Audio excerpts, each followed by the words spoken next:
Morty lay in the half-dark, that drowsy space where sleep was not yet certain, but waking had already faded, and the quiet of the house pressed close around him.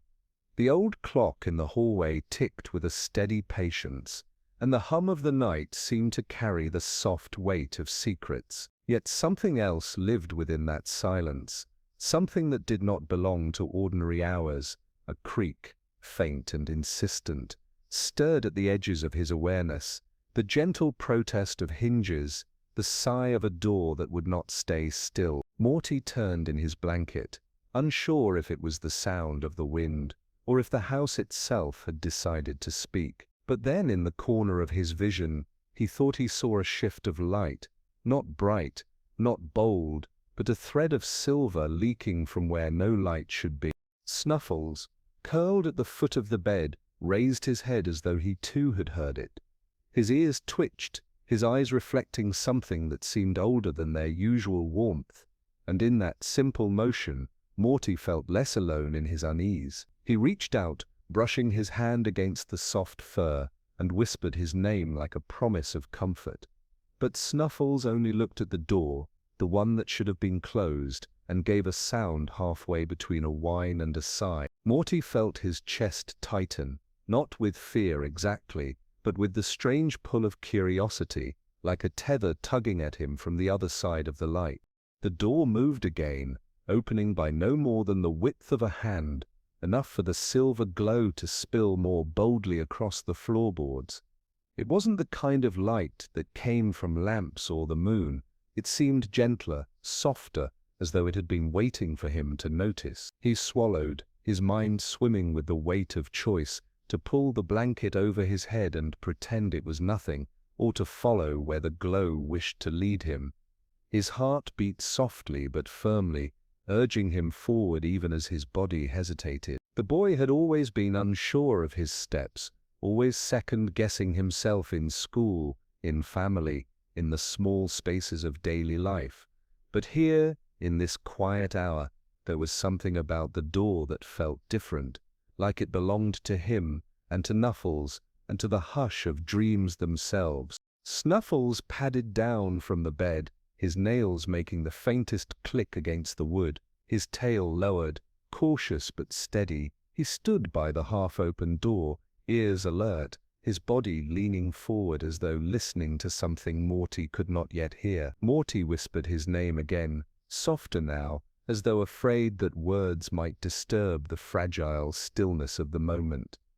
The dog glanced back at him, and in that gaze, Morty felt both invitation and reassurance, as if the quiet presence of his companion was enough to keep the shadows kind. With a breath that seemed louder than it should have been, Morty pushed himself from the bed.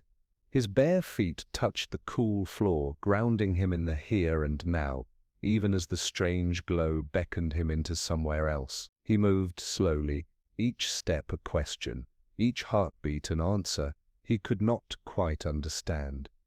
The air near the door seemed different, charged not with danger but with possibility, like the first note of a song not yet sung. When his hand reached the door, the wood was warm beneath his fingers, warmer than it should have been in the chill of night.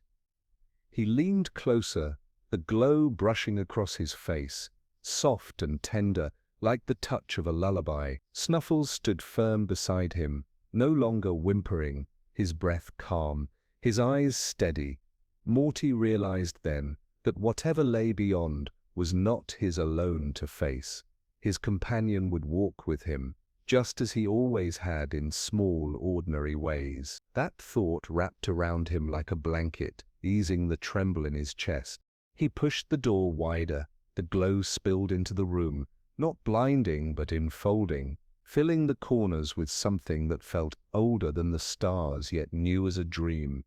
It wasn't a place he saw, but a feeling vast and gentle, like the world itself taking a deep breath. Morty blinked, trying to hold on to the ordinary shapes of the house, but they blurred, softening into outlines, as though the room itself was yielding to the presence of something larger. The hallway seemed longer, the walls fading into mist, the floor stretching forward like a path woven out of memory and possibility. Snuffles stepped ahead, tail lifting just slightly, as though sensing safety in the strangeness. Morty followed, his hand brushing the frame of the door one last time before letting it go. He glanced back, only once, seeing his bed still waiting for him, the covers rumpled, the clock ticking faithfully, reminding him that part of him belonged to the ordinary night. But the glow urged him on, gentle and unwavering, whispering that to walk forward was to begin, and beginnings, even when small, carried their own kind of courage. And so he walked through the door that never stayed closed, into the soft unknown, guided by the soundless song of light and the quiet company of his loyal friend. The glow lingered around them like a soft veil, shifting gently as though alive, and Morty found himself walking slower, not out of fear but out of awe. Snuffles padded just ahead, his small body carrying an unexpected gravity, as if the light itself leaned toward him. Morty's eyes followed the dog, his chest filled with that familiar comfort that had always come from knowing Snuffles was near. Yet tonight the feeling was woven with something more, something he couldn't name. The dog stopped, turned, and in that moment Morty saw his eyes differently. They shimmered, not just reflecting the silver glow, but holding it within, like lanterns carrying a secret flame. It unsettled him and warmed him, in equal measure, pulling him into a silence he didn't want to break. Snuffles blinked slowly, and for the briefest instant, Morty thought he saw words forming there, not spoken aloud, but resting beneath the surface, waiting. His breath caught, and he crouched down, reaching a hand toward the familiar fur. It was softer than ever beneath his palm, a warmth that traveled up his arm and settled in his chest. Yet within that softness there was a hum, faint and delicate, almost like the vibration of a thought not meant for sound. Morty froze, leaning closer, straining to catch something that might never truly be heard. It was not barking, nor a whine, nor the sounds of any creature he knew. It was closer to a whisper of wind through grass, or the quiet murmur of a dream just before waking. The boy's throat tightened with a strange mix of tenderness and unease. Snuffles had always been his companion, loyal without question, a presence that made the world feel less harsh. But now, as the shimmer in his eyes deepened, Morty felt as if their bond was stretching towards something he hadn't agreed to, something bigger than pet and owner, bigger even than boy and friend. He wanted to speak, to say the simple words of comfort he'd always known, but they seemed too small, too clumsy against the enormity of this silence. The dog leaned his head closer, pressing gently into Morty's hand, and in that contact, Morty felt the certainty of love, but also the unsettling tremor of change. The glow around them thickened, settling into the edges of Morty's vision until the world beyond Snuffles felt blurred and distant. The dog's breath was steady, rhythmic, carrying with it a calm Morty tried to borrow. Yet beneath it, he swore he could hear something else, not sound but the shape of thought, fragile and incomplete, brushing against his own. He pulled in a breath, sharp but quiet, and whispered, "Snuff." The name felt different now, as though it no longer belonged solely to a creature of fur and wagging tail, but to something that was waking into words. For a moment, Snuffles' ears twitched, and Morty thought he saw the hint of a response ripple across his gaze, like a pebble breaking the surface of still water. Morty swallowed hard, his heart caught between comfort and dread. He had wished once or twice in lonely moments that Snuffles could speak, that the quiet bond they shared could become something more. But wishes, when granted, often came wearing shapes one could not predict. Looking into those shimmering eyes, Morty wondered if this was the beginning of such a wish unfolding, and whether he was ready for it. Yet even as unease crept into him, love did not retreat. It held fast, steady as the warmth of fur beneath his hand, reminding him that no matter what changed, something of the old bond would remain. The path before them stretched farther into the silver mist, as though inviting them forward, but Morty could not yet step. He lingered, caught in the weight of that gaze, in the soft hum beneath his palm, in the wordless whispers that seemed to live within Snuffles now. He exhaled slowly, a trembling breath that settled into quiet resolve. Whatever this was becoming, it was not his alone to face. He had walked through the door, and Snuffles had walked with him. That truth, fragile but certain, was enough to keep his heart steady in the silence of the unknown. The silence stretched until it was broken by the low, uneven hum of machinery, a sound that seemed to seep into the edges of Morty's awareness like a heartbeat not his own. Somewhere behind him, Rick's voice rose and fell, muttering in tones of irritation and fatigue, the cadence of a man wrestling with wires and thoughts too tangled to name aloud. Morty barely turned, the glow from the workbench flickering in his periphery, but it tethered him enough to remember the ordinary world still existed. Cluttered tools, the faint scent of burnt metal, the quiet clink of glass, and yet none of it held him the way Snuffles did, sitting steady before him, his gaze no longer just gaze, but something heavier, warmer, and frighteningly close to human thought. Morty's throat felt tight as the realization seeped in.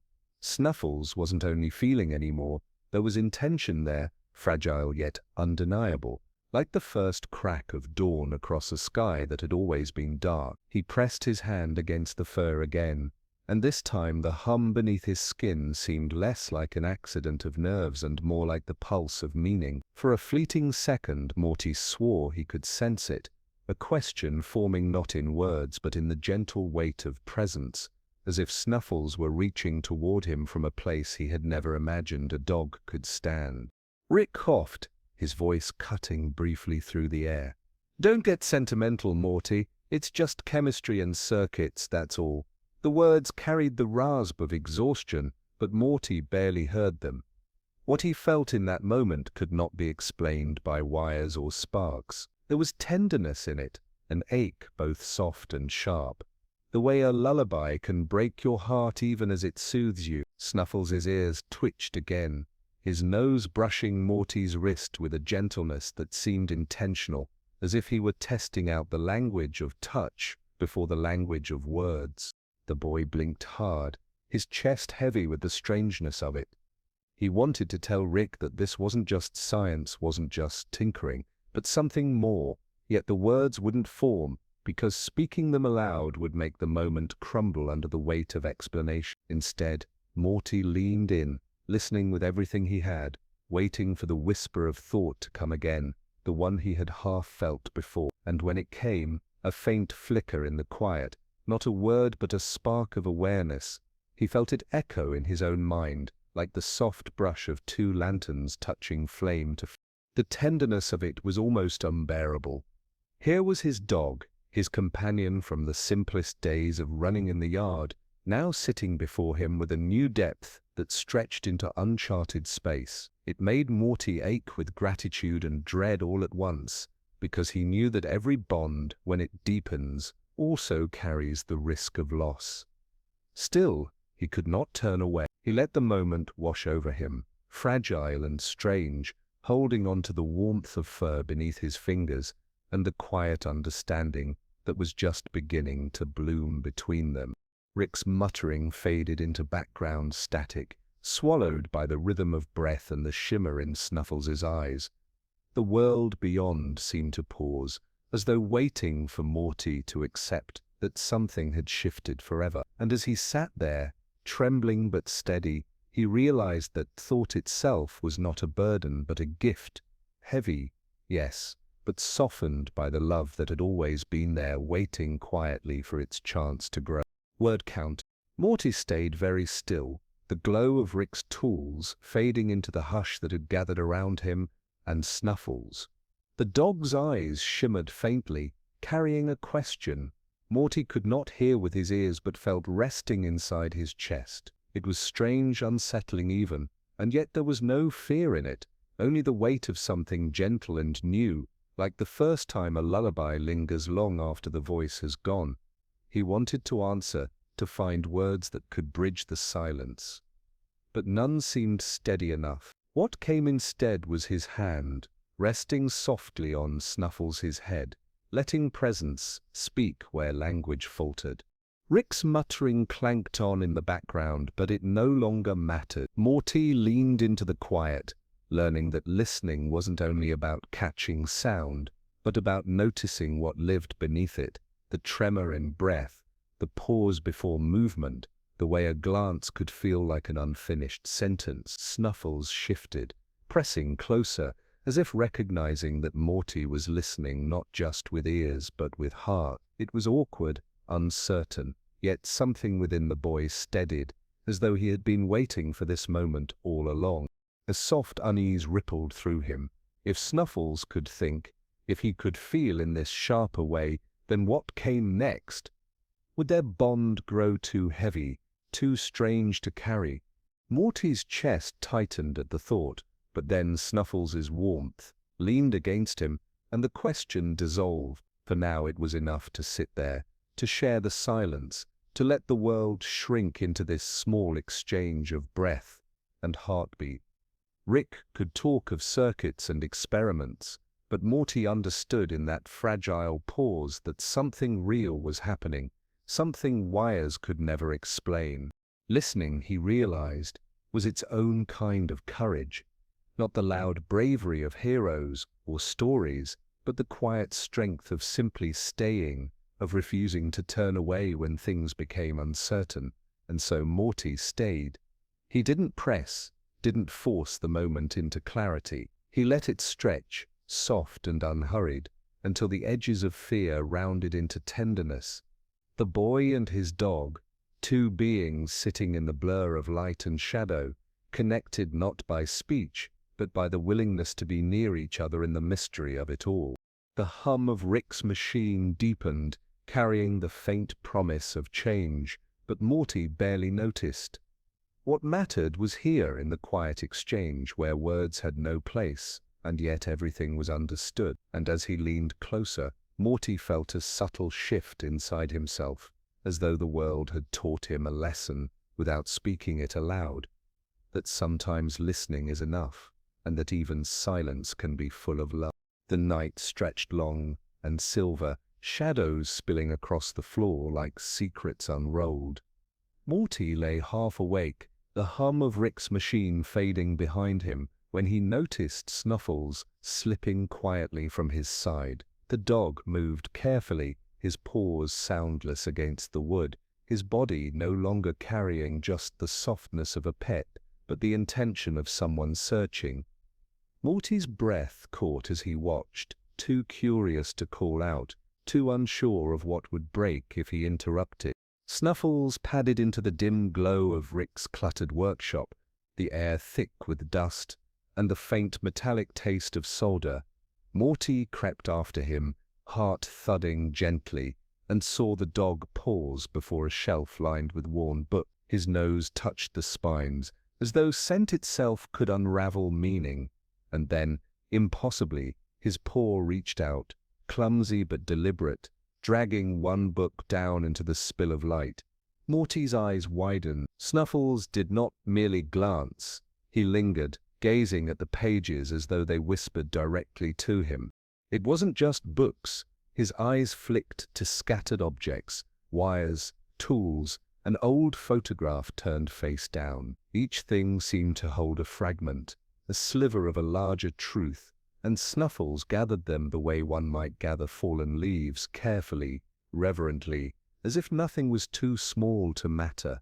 Morty's chest tightened. He felt awe at the quiet brilliance unfurling in his companion, but also a hollow ache, the sting of being left behind. What could he offer when Snuffles was stepping into a realm of understanding that Morty himself barely touched? He leaned against the doorway, watching the flicker of shadows bend across Snuffles' fur, and a question pressed against his ribs. Was love enough to bridge the gap between knowing and not knowing? Morty wanted to believe it was. He wanted to believe that even if he couldn't follow every step, even if he couldn't read the silent words shimmering in Snuffles' gaze, he could still walk beside him. The thought felt fragile, like holding water in open hands, but it glowed all the same. The air grew still. Snuffles paused, lifting his head, his eyes catching Morty's. For a moment, it was as if the silence itself deepened, holding them both in its tender gravity. Morty didn't speak. He only stood there, a boy trembling between fear and devotion, and the dog who was no longer only a dog. Something passed between them in that gaze, something wordless but sure, the promise that even as the world widened, even as questions multiplied like stars, the thread of love remained. Morty felt smaller than ever, and yet, in that same breath, he felt a strange strength. Watching Snuffles gather the scattered pieces of the universe, Morty realized that wonder sometimes comes with an ache, that to witness growth is to also feel the sting of distance. But he also learned that love does not shrink in the shadow of change. It waits, it lingers, it listens, and in the quiet of that night, Morty allowed himself to simply feel both the awe of watching someone he loved grow and the ache of knowing he could not always keep up.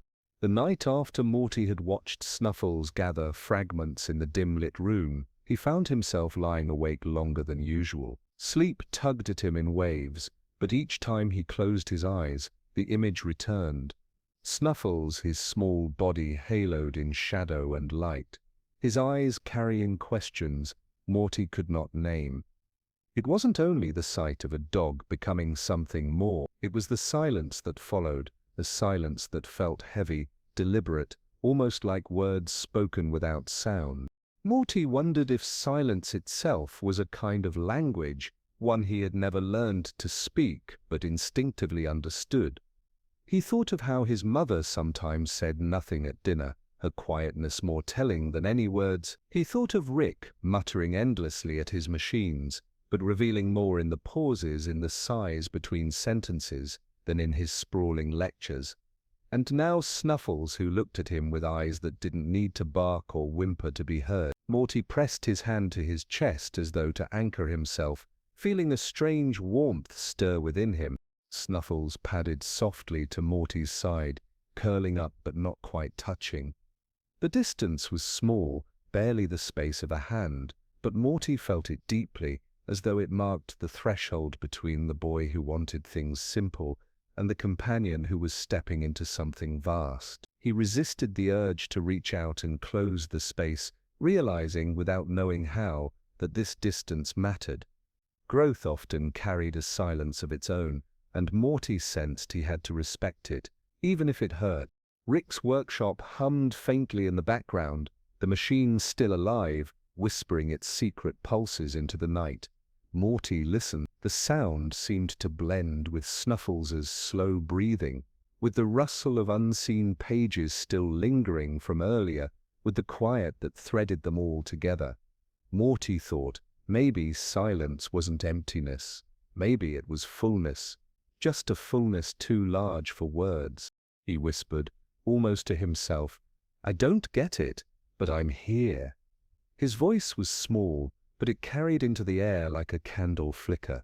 Snuffles stirred, lifting his head briefly, his gaze warm but unreadable, before lowering it again as if to say, "I know." That was enough. Morty felt something settle inside him, a fragile understanding, the way dew settles on grass before the sun comes. As the hours drifted toward dawn, Morty finally closed his eyes. He dreamed of doors again, the same ones that had creaked open nights before, but this time there was no fear, no rush of mystery. Instead, the door opened slowly, revealing a quiet meadow beneath a pale sky. He saw Snuffles there, walking ahead, gathering the air itself, as if it were filled with unspoken truths. Morty followed, not trying to catch up, not trying to lead, just walking, keeping the silence between them as something shared. When he woke, the ache in his chest remained, but so did the awe. The silence of the night had taught him something soft, something he didn't have words for yet. It was enough to know that love could exist even in the spaces where words failed, and that sometimes listening meant saying nothing at all. The silence of the night still lingered in Morty's chest when he slipped back into sleep, but now the dream came not as a door creaking open, but as a garden blooming all around him. The air was thick with color, a shifting tapestry of symbols rising like flowers, their petals curling into delicate shapes that shimmered with meanings too large for language. Morty blinked, his breath catching as he realized each flower was not only alive but speaking, not in sound, but in the rhythm of its glow, in the way its colors pulsed. Snuffles walked ahead of him, his paws brushing the luminous grass, and where he stepped, the ground responded, weaving equations into winding streams that murmured softly, as though numbers themselves were trying to sing. Morty felt clumsy in this place, his footsteps uncertain, but Snuffles moved with ease, as though he had always belonged here. When Morty glanced at him, he noticed the dog's eyes had softened, not cold with logic, not heavy with burden, but lit with something gentle, a kind of brightness that didn't need to prove itself. Intelligence, Morty realized, wasn't just sharpness. It wasn't about who was faster or stronger or who could build the biggest machine. Here in this garden, thought was alive in quiet ways, tender and patient, like water smoothing stone. He reached out toward one of the flowers, a fragile bloom that pulsed in soft blue light. As his fingers brushed its petal, an image filled his mind. Himself, younger, laughing as Snuffles tumbled clumsily across the carpet, their bond simple, unspoken, built on play. Morty pulled his hand back, his throat tightening. The garden wasn't just symbols and equations, it was memory too, the secret language of living things given form. He turned to Snuffles, and for the first time, he understood that the dog wasn't just learning, he was feeling his way through thought, the same way Morty was. They walked together in silence, the dream bending to their steps. The rivers of numbers curved toward them, rippling like silk, whispering formulas Morty couldn't grasp, but still found beautiful. He thought about how lonely it must be, to hold so much understanding, to see so clearly when others only saw shadows. Snuffles slowed, glancing back at him, and in that look Morty recognized both strength and fragility, the paradox of intelligence, sharp and soft at once, powerful and yet unbearably alone. Morty moved closer this time, closing the space he had left the night before. He didn't speak, didn't try to force meaning into words. He only walked beside Snuffles, letting the dream carry them both, the garden blooming endlessly around them. For the first time, Morty felt he wasn't chasing or being left behind. He was simply there, sharing the path. The dream garden dissolved slowly, like mist lifting from a meadow, and Morty found himself awake, though the night still clung to him like a blanket. The world was quiet, but Snuffles was no longer the same small figure curled at the edge of his bed. He stood taller now, fur brushed with an odd sheen, eyes brighter than lamplight. Something had settled in him, not sudden or violent, but steady, inevitable, as though he had been moving toward this all along. When he turned to Morty, there was no bark, no playful tilt of the head, only a voice, soft but clear, telling him the name he would now bear. Snowball. The word seemed too simple, too fragile for the weight it carried, but Morty felt the shift in his chest. Snowball, it was not just a name, it was a boundary, a line between who he had been and who he was becoming. Morty wanted to smile, to treat it like a joke, but the truth pressed against his heart, making laughter impossible. He nodded instead, slow and quiet, and in that moment he saw dignity bloom where there had once been only eagerness. Snowball moved through the room with calm precision, as if every corner offered a piece of knowledge he had already touched, already mastered. He did not rush, did not stumble. His steps were deliberate, his presence heavy with an unspoken certainty. Morty felt the change most not in Snowball's posture or words, but in the distance quietly stretching between them. Love was still there, warm and loyal, but threaded now with something bittersweet, a sense that their paths were no longer perfectly aligned. It hurt, in a way Morty could not name.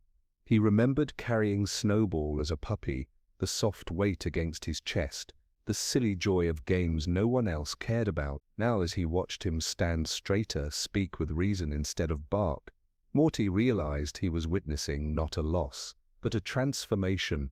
Yet transformations came with their own kind of sorrow, the ache of things changing even when they must. Snowball met Morty's gaze again, and there was no anger in it, no resentment, only inevitability, a quiet acceptance of what had already begun. Morty wanted to hold on, to ask him not to drift so far, but something inside told him it would be selfish. Snowball was not leaving to escape him. He was simply becoming what he was meant to be. Morty breathed slowly, the ache sharp yet strangely tender, knowing that even as the distance grew, love still tied them together, invisible but unbreakable. The night lingered, thick with silence, and Morty found himself sitting at the edge of his bed, hands folded loosely in his lap, the weight of memory pressing in on him.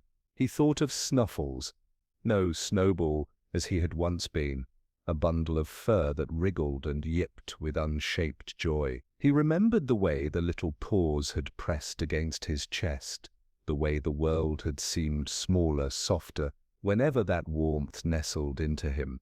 Now the room felt vast and hollow, the echo of that closeness slipping further away with every passing moment. Morty's heart pulled tight with questions he couldn't quite form. Why did love have to shift like this? Why did the very act of caring seem to carry with it the inevitability of change, of distance? He wondered if this was what growing up truly meant, not the wild adventures, not the strange dimensions, but this quiet ache of realizing that nothing stayed small forever. He wanted to believe that love could freeze time, but deep down he knew it was never meant to. Love, he thought, was the strange courage of holding on while letting go. From across the room, the faint clatter of tools broke the silence.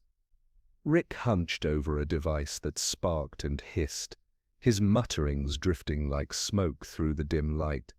Morty wasn't sure if Rick was speaking to himself or to him, but the words felt like they belonged to both. Hey, kid, everything you hold on to eventually finds a way to slip out of your hands.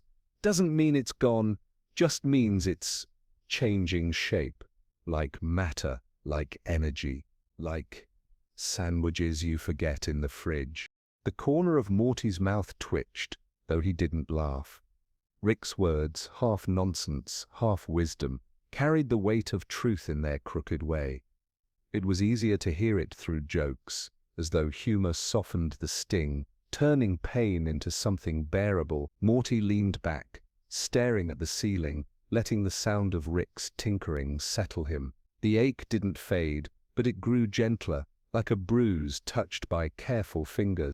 He thought again of Snowball's eyes, how they shone with clarity, with a kind of strength Morty had never known in him before.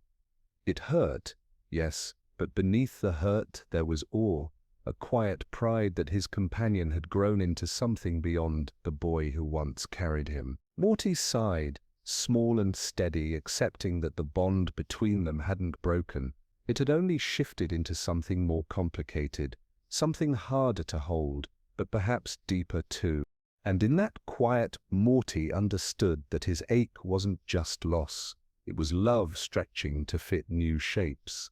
Love learning to breathe in unfamiliar air. Snowball's world grew outward, not only in steel and glass, but in the invisible structures of thought that shimmered like unseen constellations. With each day, the cages he once designed gave way to corridors of light and towers of quiet order, places where animals stood not as pets, but as equals. His voice guided them with dignity, calm and certain, as though he had long rehearsed this destiny. Yet, beneath the calm, Morty began to hear something faint, like a crack beneath polished stone. It wasn't anger that trembled in Snowball's tone, nor cruelty. It was something thinner, sharper, the fragile weight of solitude pressing against every syllable. Even when Snowball's words were measured, carrying the gravity of a leader, Morty could feel the hollow spaces between them, the pauses too long, the breaths too slow. The dog who had once yipped for attention now stood surrounded by countless others, and yet seemed further away than ever. Morty tried to ignore the heaviness at first, telling himself it was only his imagination, the way grief lingers and twists the sound of everything familiar. But each time Snowball addressed his growing kingdom, each time he spoke of justice, fairness, or freedom, Morty felt a soft vibration in his chest, as though the words carried not triumph, but a plea. Snowball had built not just walls and laws, he had built an empire of silence around himself. Rick, watching from the side with his usual scowl, muttered something about inevitable collapse of centralized authority structures, but Morty barely heard him. His eyes were fixed on Snowball and his heart on that quiver beneath the calm. Morty knew what loneliness looked like. He had felt it sitting alone in classrooms, wandering through crowded hallways, or lying in his room, listening to voices drift through the house without him. It was that same shape of silence, and now it echoed from the friend he once cradled in his arms. The realization ached. Snowball was no longer the puppy who pressed tiny paws against his chest, yet in the midst of his great rising, he was still searching for comfort, for closeness, for the simple assurance of being loved without condition. Morty swallowed hard, wishing he could reach across the widening distance and offer what no throne, no army, no empire of animals could give: the warmth of belonging. Snowball's voice carried on, steady as ever, but to Morty it was no longer just speech. It was a song threaded with longing, a reminder that power could build worlds, but it could not fill the spaces left empty in the heart. The night was soft, the kind that carried every sound like a fragile secret, and Morty found himself sitting closer to Snowball than he had in weeks. The great dog's form shimmered faintly under the glow of strange lights, fur reflecting both brilliance and sorrow. Around them stretched the vastness of a kingdom built on thought and will, yet in this moment it felt small, almost tender, as if the world itself leaned in to listen. Morty didn't speak with cleverness or reason. Those belonged to Rick, to scientists, to builders of devices and empires. Instead, Morty let his voice fall into the quiet like water into still earth, soft, uncertain, but real.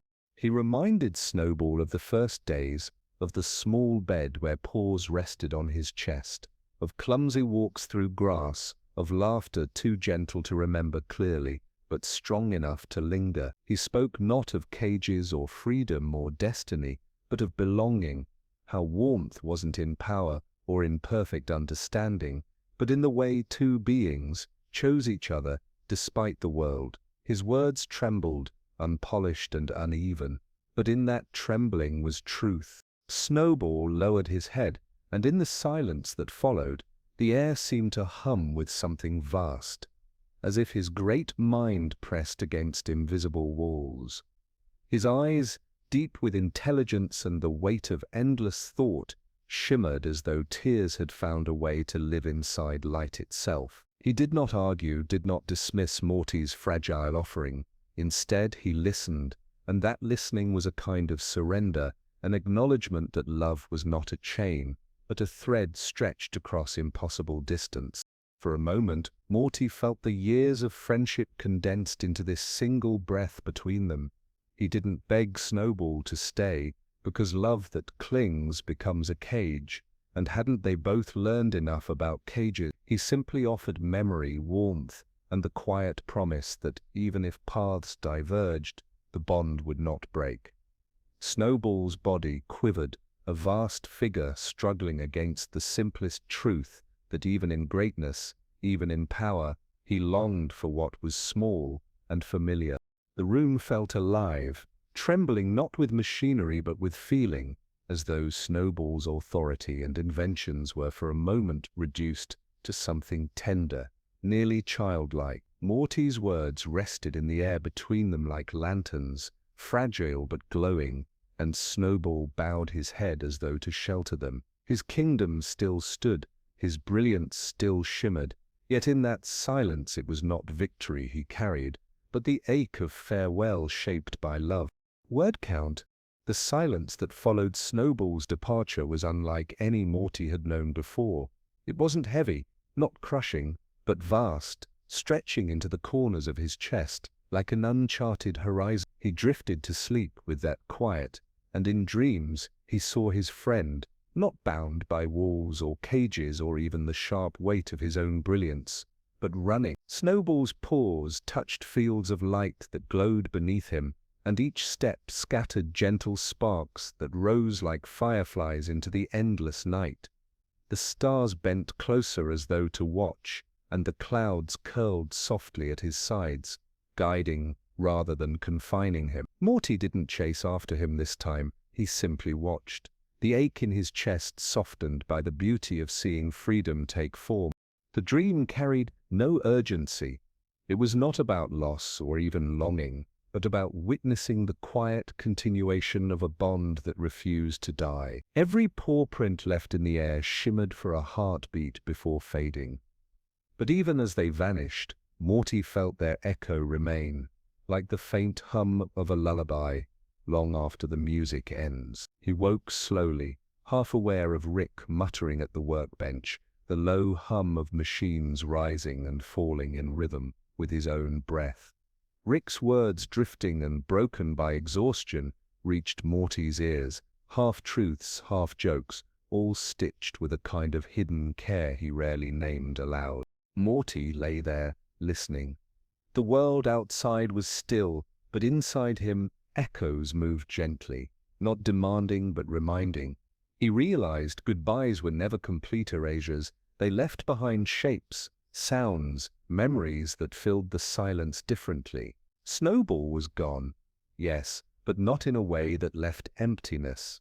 Instead, he lingered like the faint paw prints Morty could almost see across the floor of his heart, glowing, fading, and glowing again. Rick glanced over once, catching Morty's faraway look, and though he didn't speak, a faint smirk softened into something closer to a lull. The machines hummed lower, quieter, almost like a song played just for the boy to rest. Morty closed his eyes again, letting the weight of sleep carry him, the dream of Snowball's freedom returning to meet him halfway. Somewhere beyond stars, beyond names and cages, his friend was still running, and in the hush of that thought, Morty finally felt safe enough to drift. The room was dim, shadows long and gentle, stretching across the floor like slow-moving tides. Morty's breathing steadied, the rhythm of a boy between waking and sleep, and in that fragile threshold, he felt it, the faintest weight beside him, warm without touch, present without form. Snowball was not there, not in the way he once had been, yet his presence filled the air with the soft gravity of memory. Morty did not open his eyes.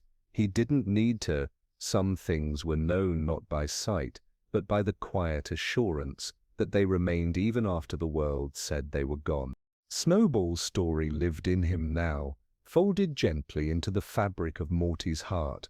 A story without end, but with many pauses, many echoes. The nights when he had curled up against his small body, the first spark of strange intelligence in those shining eyes, the tender distance that grew when love had to mean letting go, all of it existed as one seamless dream replaying itself in the silence. Morty realized that memories weren't just recollections, they were continuations, places one could return to when the present grew too sharp.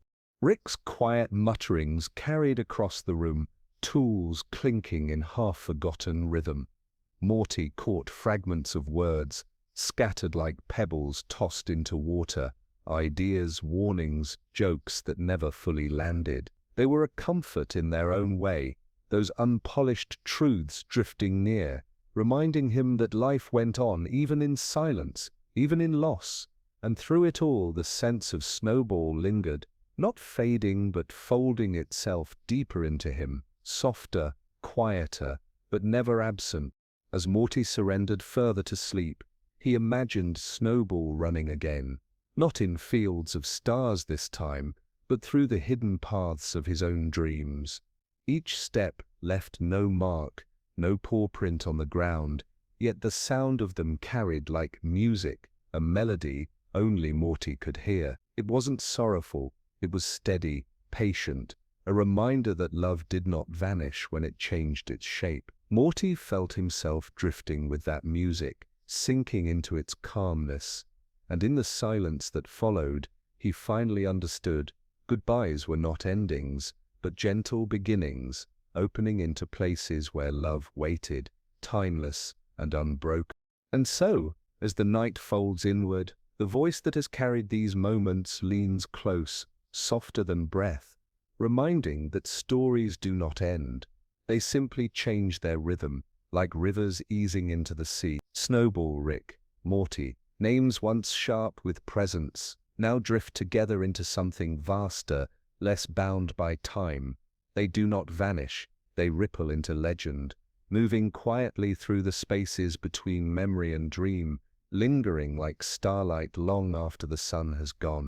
The silence they leave is not hollow, but tender, filled with echoes that hum just beneath the world's noise. A paw print pressed into the heart, a laugh caught mid-breath, a muttered truth that glows like a lantern. These remain, untouched by distance. To listen is to feel them near, to understand that love, once kindled, does not extinguish. It reshapes itself, becoming the quiet companion of all our nights. The stars above are not cold, not tonight. They are gentle watchers, carrying forward every step, every glance, every goodbye shaped like love. Snowball runs there, free as ever. Morty dreams with him. Rick mutters his strange wisdom into the void, and all of it weaves into a tapestry without end. The story softens, not because it is finished, but because it has found a place to rest, a lull in its long unfolding. And you, the listener, may rest too, for nothing is truly lost. Everything that mattered has already taken root where it can never fade. Love remains, always, waiting in the stillness, guiding the heart back, again and again, to the warmth it once knew and will always carry.